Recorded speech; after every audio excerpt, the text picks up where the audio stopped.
passing the House and going to the Senate and going through the ratification process, because it will open doors for so many businesses in my electorate, let alone across the whole country. And I commend the bill to the House. I thank the member. The question is this bill be now read a second time. We'll call the member for Kennedy. Yeah, Mr. Acting Speaker, I feel sorry for the members of the government. I really do. They get a brief. They've got to get up and tell us how wonderful a free trade deal is and how it's going to save the world. I stood in this place and saw the then Prime Minister stand up and lead the clapping for Andrew Robb on the free trade deal with China. And I thought, well, maybe I know nothing about politics, but if this is getting you votes, I am a Martian astronaut. Well, 4 weeks later, he was thrown out a window. I mean, the people of Australia, you think you're deceiving them. Well, you're not. You know, when they hear free trade deal, they hate you, right? You understand that because I might not be an expert in a number of fields, but after 41 years of straight wins in pretty hostile territory, I can tell you, maybe I know a little tiny bit about politics. Sat at the feet of the great master Bjelke Petersen, Mr. Acting Speaker. Maybe I know a little bit about politics. So if you're not interested in the government of your country, you're not interested in helping your country, maybe you might just think about survival for yourself, Mr. Acting Speaker. So I feel sorry for the LNP. Now, the House has to understand that they somehow think that Australia's this big, huge country and it can produce magnificent amount of agricultural production. Well, it most certainly can produce a lot more than it's producing. But, Mr. Acting Speaker, it's not a big, huge country, agriculture country at all. 53% of Australia is designated as desert. 23% is designated as Indigenous lands. Since the governments of Australia won't give them title deed, they're sterilised. So that's 76% gone, and there's 7% national parks. So you take out that 83%, there ain't a lot left, Mr. Acting Speaker. Now, the concept that you need huge areas of land will produce huge areas of food. Sorry, wrong. I mean, there's a few thousand hectares, maybe 30,000 hectares of land is producing about a quarter of Australia's beef production. They're called lot feeders. I mean, basically, cattle don't wander around chewing grass. That's not the way beef is produced anymore in America or in Europe or in Australia. They're done in lot feeders, Mr. Acting Speaker. So you have a different concept altogether where you don't need huge areas of land. It is your competitive advantage in that lot feeder is where the action comes. Your competitive advantage in that area, Mr. Acting Speaker. Now, somehow they think, oh, there's millions of people in Southeast Asia and we're going to be able to sell all this food to them. Oh, Mr. Acting Speaker, I'd refer you to the statistics. In actual fact, there's a pretty good chance that we'll be importing food from these countries. And let me be very specific, Mr. Acting Speaker. When I stood up in this place 15 years ago and said this market fundamentalism, this free market rubbish will destroy your country, I said that Australia could become a net importer of food.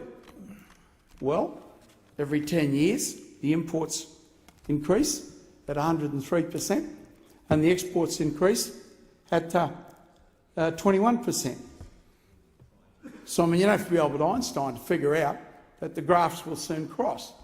Mr. Acting Speaker, you must understand that to produce protein now, in fact, if every Chinese city had 2 20-storey buildings with tanks on each storey, then they could produce all of the protein requirements for China.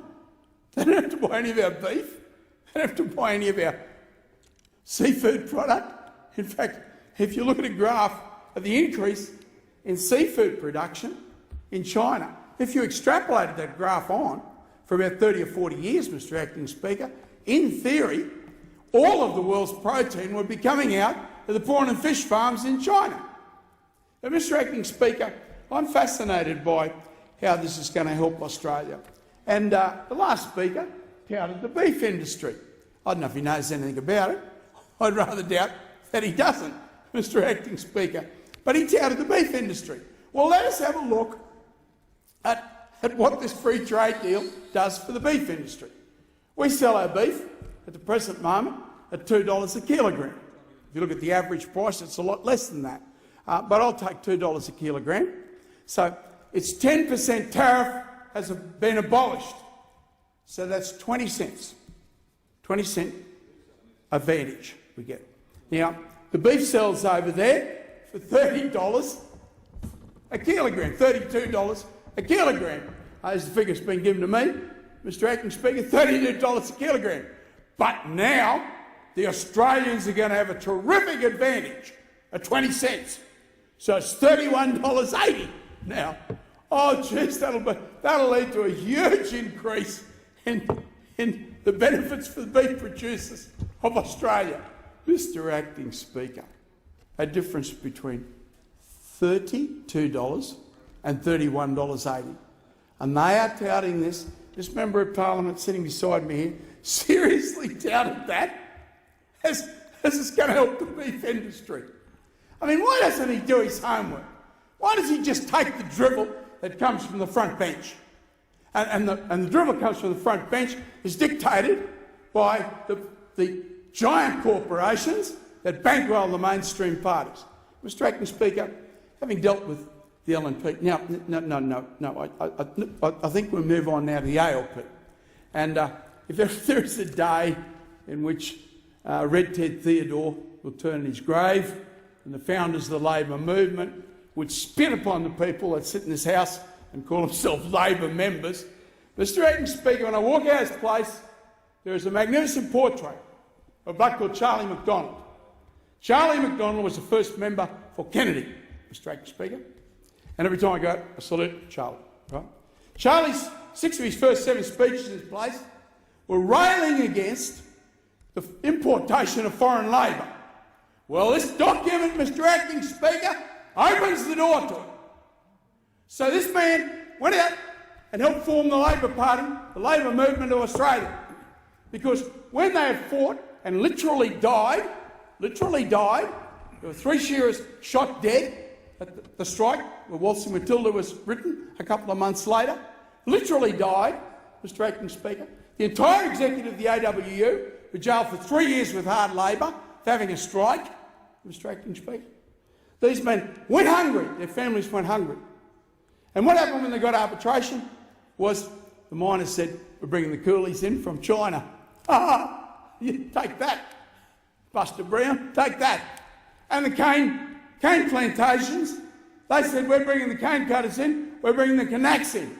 So take that, Buster Brown, take that. So the first member for Kennedy stood up in this place and courageously fought to create the Labor Party. And the people that sit here on $200,000, $300,000 a year, enjoying the benefits from the creation of that Labor movement, they sit here and betray every principle that was put forward by those people. Charlie McDonald would turn in his grave, Mr Acting Speaker. But I am proud to say that the people at Kennedy are still represented by people that are not sellouts. They're not under the control of the big plantation owners or the big mining companies. No, we're under the control of the people of our area. That's who we're under the control of, Mr Acting Speaker, and proud to say it, because this opens the door. This opens the door that the Charlie McDonalds died for. And the ALP today sold them out. Sold them out. Lock, stock and barrel. There is not a trade unionist in Australia that's not looking at the ground and being ashamed of his association with the Labor movement, Mr Acting Speaker. Now let me become very, very specific, Mr Acting Speaker, because I am fascinated. I'm just a poor, humble, simple Cloncurry boy. Now, clearly, these wunderkind over here and over here have decided to have free markets. And the honourable member there is making faces. He thinks it's funny. Now, I'll tell you how funny it is, my friend. I'll tell you how funny it is. You have to buy everything from overseas. The last white goods factory, which is at Orange, closes this year. So you have to buy all your white goods from overseas. About 40% of the steel that is in your house, the roofing iron, the reinforcing steel for your floor, comes from overseas. About 40% of your cement comes from overseas, Mr Acting Speaker. But all your white goods, all your motor cars next year will come from overseas. The motor cars in your garage, Mr Acting Speaker. The clothes that you wear all come from overseas, Mr Acting Speaker. The footwear that you wear will all come from overseas, Mr Acting Speaker. So, I mean, where are we going to get the money to buy all these things? The petrol you put in your car, it all comes from overseas. So everything that we buy comes from overseas. Let me turn to food, Mr Acting Speaker. Let me turn to food. This country, and people laughed at me, the honourable member there, Minister for something or other, Mr Brough, he laughed at me. Right? Well, people laughed at me ever since I come in this place and started talking about this. And I want it on record that he laughed at me. Because the history books, they pass judgment upon you. The history books pass judgment upon you, Mr Acting Speaker. And they will say, who are the people that destroyed this country? We've got to buy everything from overseas, Mr Acting Speaker. Where are we going to get the money to buy all our petrol, to buy all our motor cars, to buy everything that's in our house, to buy the clothes on our back? Where are we going to get the money to buy all these things from? And let me turn to food for one moment, because people laugh at me about this. Well, this country now is a net importer of pork. It is a net importer of seafood. It is a net importer of fruit and vegetables. And it's only a matter of time, as I said to you, 100%, 103% every 10 years, the last time I looked, and 21% increase in exports over every 10 years. So, I mean, eventually, inevitably as the sun rises, we will become a net importer of food. In fact, if you take out, you can't eat live cattle and you can't eat unprocessed grain, but if you take those two commodities out, we're getting pretty close to being a net importer of food. Now, Mr Acting Speaker. So people have laughed at me. Already, the people of Australia are passing judgment upon them as we talk, Mr Acting Speaker. So where are we going to get this money from? Really, we have only two things now that we export, and everyone knows that, iron ore and coal. And I'm not here to denigrate those industries. In fact, I pray every night in my life to the good Lord, Mr Acting Speaker, that it does not come to pass, a continuation of what we're suffering in the thermal coal industry.